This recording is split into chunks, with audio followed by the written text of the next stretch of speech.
And welcome to the Vertical Pursuit podcast, which is also, by the way, some of you have just listened, but this is a video broadcast as well. That's right. I think the easiest way to do that would be to download the Vertical Pursuit app, which is available on the App Store, and then you can watch the podcast as well. And it's also available on YouTube on Vertical Pursuit Podcast. Mike Barrett, Mike Tatlock, welcome in episode 6. I believe. We're getting up there. And we want to thank everybody for your comments and through the first 5, and appreciate you spreading the word too. And as we've talked about before, this is a podcast kind of unapologetically designed for men, but we've found most of the comments so far and most of the outreach, as not unexpected, has been from women. That's right. Saying, thank you. I'm going to make my husband listen to this. Yeah. Not that we hope that she'll have to make her husband listen to this.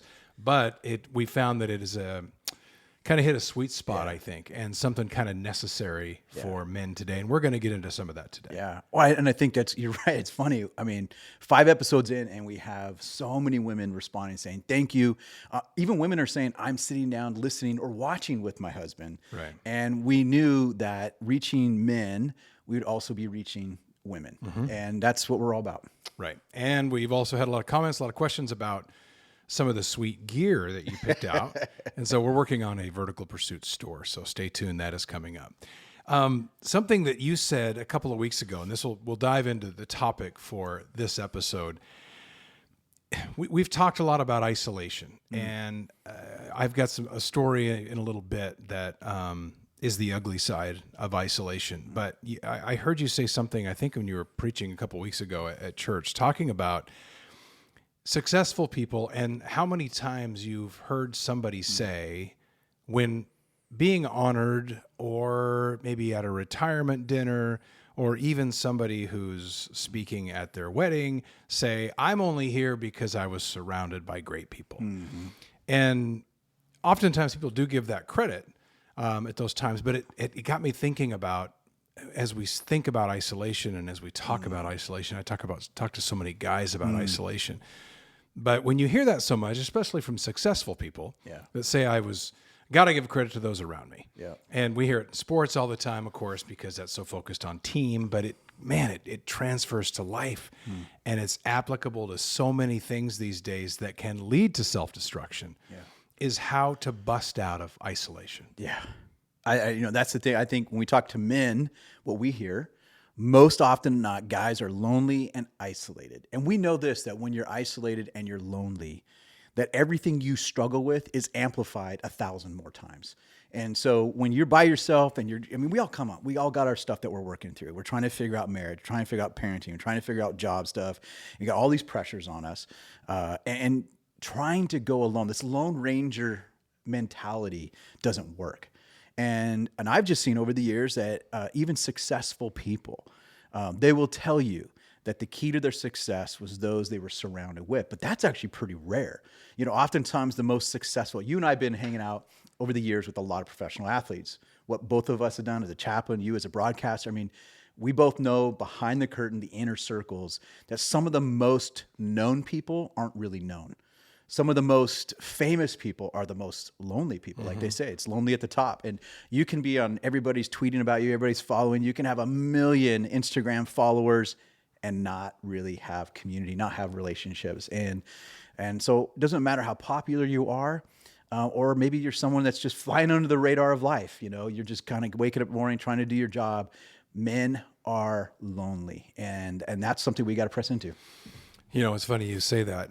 I think back in my NBA days, and owner Paul Allen would always be on. Well, not always. He would show up on the road. Oftentimes, we wouldn't know he was coming, and we would be out oftentimes first to the arena to set up the table and to kind of get ready. And a couple players would be out shooting, and all of a sudden, you'd look in a far tunnel, and there'd be Paul. Yeah, and he would always either wave me over or come to the table. Yeah.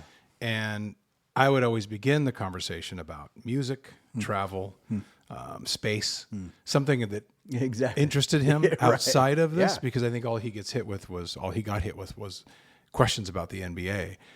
And one time he walked away after a conversation. He had just seen Led Zeppelin at Wembley the night before, and he flew in, and all of a sudden he's telling me about this plexiglass submarine that he's taken U2 down in, and Bono and he are going to jam, all this crazy. And I'm going, I don't think I know he doesn't probably have anybody in his life. Right. And like you said, I think the key, and you're very good at this, in those situations with people like that, you don't want anything from them. And I think that's a big thing for, because you're right. I think people of fame don't have anybody oftentimes because everybody around them wants something from them. Totally. So if you can be that person and have self-awareness and know the environment and truly just be offering conversation and friendship, I think that's a huge key in. Well, and I love that you said it because, when we'd be at the arena together, I remember Paul would walk through the hallways and he was untouchable. His bodyguards, he had his entourage, and, people would like kind of just put their backs to the wall when he would walk through, look to the ground, don't look him in the eye. And there was this persona that he would carry, but he was untouchable. But you knew how to take an interest in the things he was interested in. And I think that opened up a dialogue where he trusted you, he opened up to you. But what's interesting that I've noticed in things like that is he was not just an isolated person, lonely. He was there because he was also an insulated person. And oftentimes, insulated people are the most, when you think about it, isolated people. Because when you're insulated, you're putting up all these guards. I don't want anybody getting near me. Everybody wants something from me. Who do I trust? So you have these barriers. And that's why I think, especially professional athletes, everybody wants something from you. Whereas you didn't want anything from Paul. You wanted something for him. And I think he saw that. And he's like, wow, Mike's here. He's actually pays attention to my hobbies. And he actually can have a smart conversation about those things. And I think he was dying for that. And I think that kind of represents a lot of men. A lot of men are insulated, and because they're insulated, they're isolated and they're guarded. And we all put up those insulations, which we'll talk about, I think, in a little bit here. But you were able to break through that insulation. It's funny, stuff always comes up on this that I had no intention of talking about. But you say that. One time Paul came in for a draft. He would go on camera once in a while, and this is pre-draft when he would do an on-camera thing. So we went into an office at the practice facility, and he arrived, and I was all set up to do this one-on-one interview, and his PR people were with him. And he sat down, and I said, and I had been paying attention to what he was doing, and they had just found a battleship, he and James Cameron. No way. So he sits down, and they roll, and my first question is, tell me about the battleship. And he said, and his PR people are going, what are you doing? And Paul gets bright-eyed and starts telling me about how he and James Cameron are hanging out of this helicopter, filming this battleship, trying to shoot down to the spot they found the battleship. We go on for 10 minutes like this, and my guys are going, they're just burning tape. We're not using any of this. I said, that's not the point. Now, Yeah. And then I said, now tell me about the draft. And then he was lubed up and ready to talk. He did fire me after the 2016 season, just if you're wondering. But I always got along great with him, and I had no bitterness. And I think the reason I wanted to talk about isolation is this is just last week. A guy locally, and I don't want to go into detail too much about it. I don't want to break confidence with the family. I didn't know him, really. I had met him, and he'd been around. Took his life. And this was a guy who was, just father of the year, coached every team, coached at the high school. He's got sons in high school, great athletes, great family. And I ask, so I do have a friend who was a very good friend of his, and I was talking to him on the phone, and obviously the whole community was heartbroken. And I didn't mean to ask the stupid question, but I asked the question that so many people ask: did you see this coming at all? Why? Was there marital problems? He said, no, not at all. And he said, well, and then he kind of wrapped by saying, I guess he was in a dark place. And then he said, not even knowing that we're doing a podcast like this, nor was it important at that moment, but he said, guys, we just don't talk about that stuff. Yeah. And I went, okay. In my head, I went, well, that's the whole reason we're doing this. Yep. And I don't know. I'm not meaning to imply that we can prevent anything like this. But I think, could somebody have gotten to him and gotten him to open up, or go to that place, whatever was eating him up, to cause him, a successful guy, revered by his friends and community, and seemingly perfect, to take his life in the middle of the afternoon or whatever it was, and his family has to come home and find him. I mean, the questions in my head, and those they rattle people like us, other guys, because I go, I'm that guy. I'm just like him. Right. So what in the world would lead him to think that was a way out? Yeah. And why did you need a way out? Right. So I wrestled with that since hearing that news. But what I've wrestled with more is how do we as a community of men, how do we get to that guy before this happens? Yeah. And you, as a pastor, you deal with this stuff. Yeah. I mean, all the time. Yeah. Unfortunately. No, dealing with one of those this week even. And, it's always sad to see someone get to the point in their life where they have no hope, or that seems to be the only option of escape for them. The pain inside, the hopelessness inside, to the point where they go, man, the only escape is to escape life itself. And that's a whole, we can get into like kind of there's also mental health issues, and there's a lot of things attached to that. But when we focus on what we're doing right now is this idea that when you're isolated, when you're lonely, again, we all as men, human beings, we struggle. We're going to have days, we're going to have moments where we're depressed, we're anxious. We hear the lies, we're struggling through, is my life worth it? Am I making a difference? Am I living for anything that's worthwhile? I mean, we all struggle with that. But if you struggle with those things in isolation, they get amplified, and it can eventually sometimes tip you over and into an even darker place. But the thing is, I realized too, some of the most successful people, they're successful because they did some things well, but that also creates another pressure. If you're successful, you have to maintain success. And that can eat away at you. It can actually cause you more fear. Man, if I'm great as a father, and I'm great as a dad, great in place of employment, I'm hitting all the sales benchmarks, and I'm doing great in the community, and you can almost use that as a way to justify, man, I got to keep that image going. And again, I think that's part of this insulation. We all insulate ourselves. By that, what I mean is we all put up these fronts of what we want people to think about us, and we don't want to let anybody in. So do we choose relationships then that hover around the surface and don't go past ankle deep? Exactly. Well, okay, let's bring in the Bible into this, because I think this will be important. God creates Adam and Eve in the garden, and God says, this is good. He created man, but at this time Eve didn't exist yet. I always like to go back to the garden. I always like to go back to the garden. Man, what would that have been like? What did Adam look like? What did Eve look like? It's like we always kind of compare ourselves to something. And it was good that God created Adam. Eve had not existed yet. It was just Adam. And even though his environment was perfect, I mean, the garden, man, come on. Like, you eat whatever you want, have whatever you want. You're in charge. It's all your domain. Hang out. Naked, totally. Eating fruit. Yeah, totally. Can you imagine that? No. It's like a Seinfeld, man. You hang out without your shirt, eating a block of cheese. Right. It's like, that is the epitome of like every guy's dream. Right. That was the garden, man. Like, but then God says, no, he's not complete yet. It's not good for him to be alone. And that's the word right there. So God creates Eve as someone to be his soulmate and companion.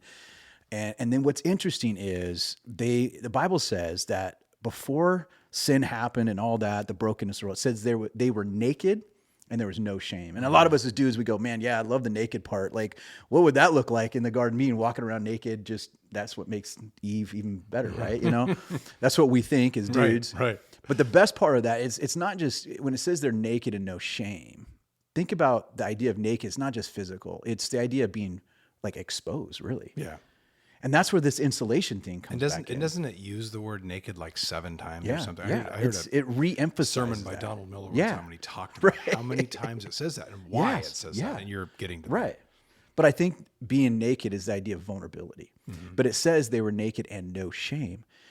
So one of the ways that we insulate ourselves is to prevent shame. If I'm known by someone, we said this before in a couple other podcasts, our greatest desire is to be known. Our greatest fear is to be known and then rejected.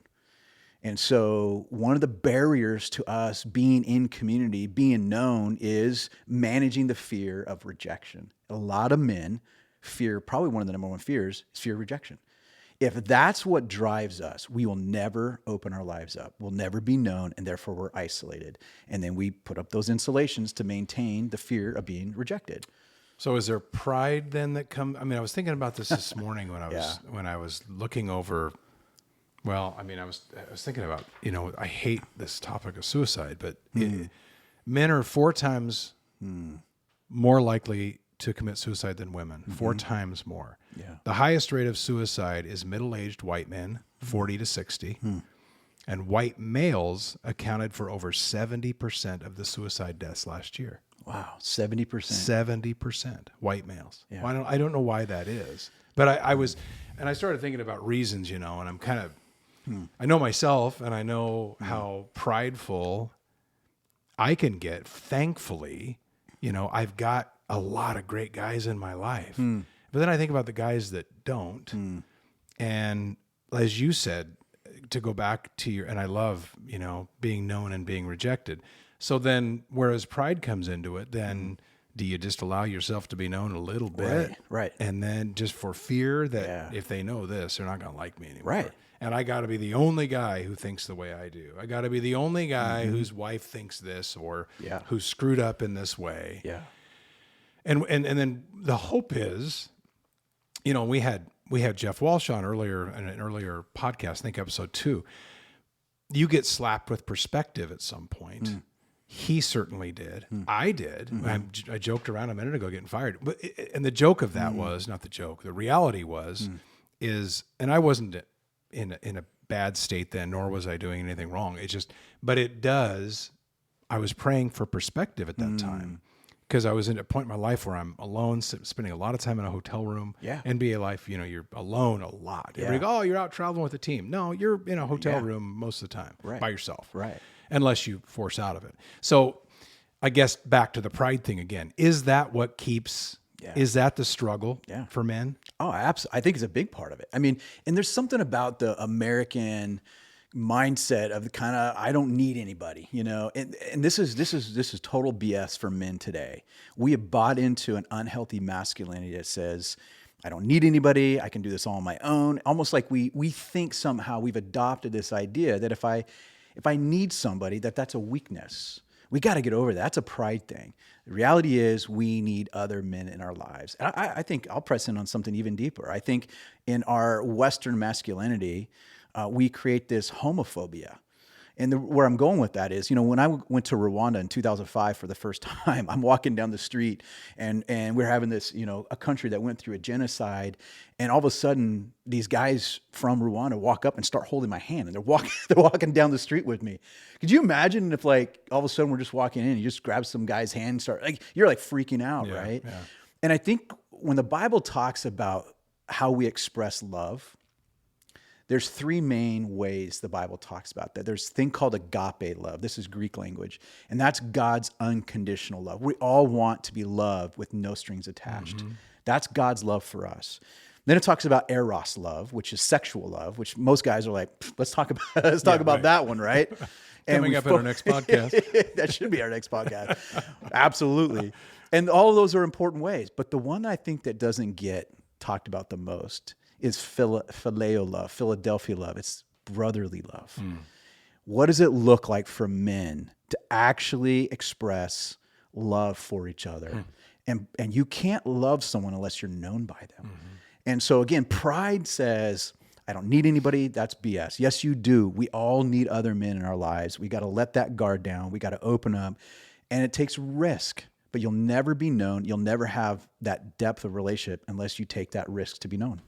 That risk, and that's a good way of putting it. And oftentimes I find with even my dad, who was a coach and passed about 1.5 years ago, as he got into retirement age, he had this group of guys that they went out for coffee and then they played golf. And it was the same group of guys. And I love that. And even now, at the little golf simulator place I'm involved with, which is kind of a sports bar and whatnot, we got these guys who start to come in every morning now, the older guys who are retired, and I always watch them, and I'll go over and talk to them sometimes, but they're the same 4 or 5 guys, and I love that. I love to watch their interaction, and I always think to myself, I mean, I just gave you the stats. It's the middle-aged guys that are in trouble. Totally. And it's the middle-aged guys who maybe don't have the time. I get that. I get that you're working 10, 12 hours a day and you come home and you got to drive the kids to the sporting event and you got to go to the dance competition all weekend. And I understand, but you got to make time for it. Yeah. You have got to figure out, and trust me, your wife will be in support of this. And I know that saying you go out to play golf for 5 hours on the weekend with friends, everybody laughs and goes, oh, but I do know too that that's something. If she, I have friends another friend who loves to fish, and he goes fishing a lot. And she always says, I'm fine with that because when he comes back, he's better. He's open. He's better with the kids. He's better with me. Totally. It's not like they're going out. I mean, some guys are. There's some unhealthy things. Sure. The Vegas trip or whatever. I understand it's not always a great thing. Right. But in most of those cases, that isn't your husband/boyfriend's desire to not be with you. Yeah. That's he gravitates toward and wants the affirmation of other men. That's it. And that's the heart of it right there. We talk a lot about the father wound, right? And that father wound's a deep insecurity that all men can potentially have. And it's this: do I have what it takes? And you can be in a relationship with men, again, fear that they're going to look at you and you don't have what it takes, right? That's the fear. That's the thing we're trying to prevent, is being known, and some guy's going to look down at me and judge me. And that, but when we're in relationship, you and I, we remember when we watched Band of Brothers. Yeah. We watched Band of Brothers, and that was the night we were watching Band of Brothers. I got fired the and next you got day. fired the next day. No. But who did you call? You called those of us that were we were your Band of Brothers. Yeah. And I just wonder how many guys don't have that person to call. And what's interesting about dudes, this is what's fascinating. You mentioned golfing. I tell women this. Men actually form and forge relationships. Yes, when we're looking at each other over coffee or lunch, but actually men form relationships side by side when they're doing things together. Going golfing, going on a hunting excursion, or going out and just doing an adventure together. Guys, we tend to bond through those things, and we need that because it does make us better for our wives. It makes us better for our kids. I remember you talk about a guy's trip. There was a guy's hunting trip, and I went out. This is when I was still with doing the NBA stuff and traveling a lot. And I had a lot of great friends, a lot of great relationships, but not what I've gotten since I had the perspective shoved into my life, which is what I wanted. And I went out one time, and a good friend of ours, Brian, we were driving along on a side-by-side out in the middle of nowhere, heading up a 45-degree. And he goes, how's your marriage doing? And I was like, wow. And we talked, and it was good. But I mean, I thought nobody's asked me that ever before. Yeah. And then we went back and forth with that. And he was so intentional about knowing, okay, we're out in the middle of nowhere. Our phones don't work. Yeah. I mean, we're out in gorgeous country, and we got guns, and we're shooting stuff. And it's just everything you want, when you think about masculinity. Right. But yet he fired a question like that. And I went, I don't think I've been asked that ever. And how important that was at that time, and here's the other part. I don't think I would have had that had I not had the perspective that was forced into me. And again, it wasn't like I didn't have anybody, but man, I was getting eaten alive from the isolation. And I don't think I ever, I can say this, I don't think I ever would have turned out like some of the other examples I've used, but I don't know. Because those guys sound a lot like I was. Right. But thank the Lord that he asked that and that I found that. And I pray for other guys to find that same thing. Well, you said what's good is you have a guy in your life that asked you the question, went beyond the surface, right? Went beyond, how's work, which is great, and but like actually, how are you doing? You mentioned that. I just got back last week, took 3 guys on a turkey hunt, and we're getting up at 4:30 a.m. That's when the alarm was set. But both nights we were up till 1:30. And even at noon, at 12 o'clock, I'm like, hey, should we go to bed? Guys are like, no, I want to talk. They've probably never had anything like that. Exactly. Before. And they're just hungry to be able to say, man, I'm only going to get 3 hours of sleep, but man, I want to talk. I want to process these things. And I think that's the thing is we all need that. But how do we help cultivate that? Like, how do we help guys that are listening right now move into that? They could be sitting here going, great, I need that. So let's talk maybe what are some practical ways that guys can actually forge into that?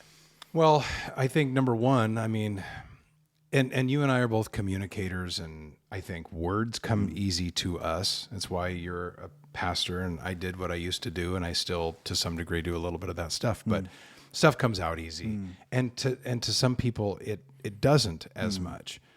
But I think the example I gave a minute ago, it was just a question. It was just Brian just asked me a question. Hey, how's your marriage? That was it. It wasn't some huge setup. It wasn't judgmental. So I think questions. Yeah. And we know that we've got another friend who we've been out there with who comes with a list of questions. Yeah. Great question. Just writes down Yeah. 10 questions. Yeah. And he says, sometime over the weekend, I'm asking everybody every one of these questions. Questions like, what's your greatest fear? Yeah. What's your greatest dream? I mean, just real personal questions. Basic stuff. And they even started that one time favorite movie. Yeah. They get the ball rolling like that. And again, it's being intentional and going with a game plan like you would Right. for a sport or whatever you're doing.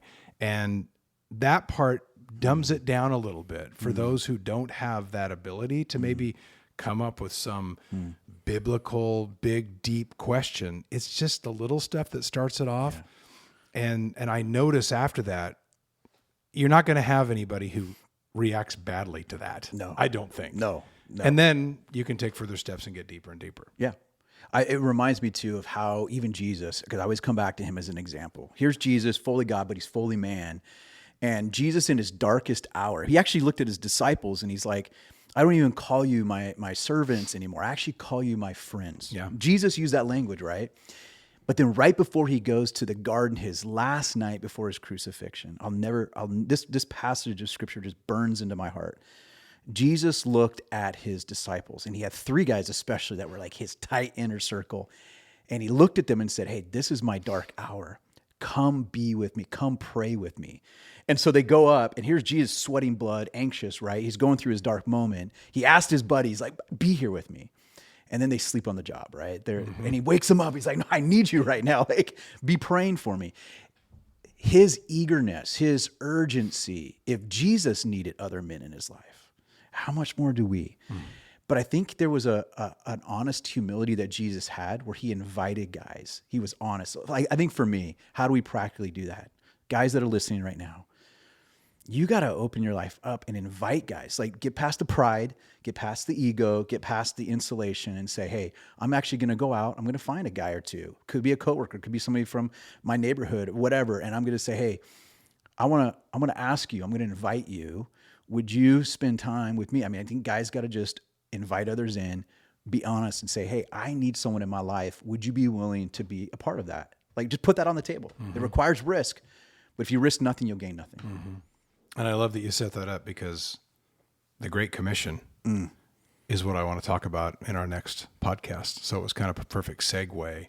And what I also want to talk about in our next podcast is spiritual warfare. Yeah. Because I think that relates to this, and we could have married that with this, but it's too much. And I wanted to have it stand on its own because this one was, this is not one of those fun ones, especially when you're talking about suicide. But I think, and from what I've learned from you and your experiences, and you get a lot of these stories because a lot of people come to the pastor, not only for a funeral, but also for desperate times of need.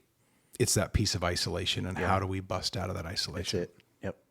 So we thank you for listening to and watching the Vertical Pursuit podcast. We encourage you to subscribe to the podcast. We are on Spotify, iTunes, YouTube. You can download the app from the App Store. It is Vertical Pursuit. You can watch it because it is a video podcast as well as audio, and we will see you next time.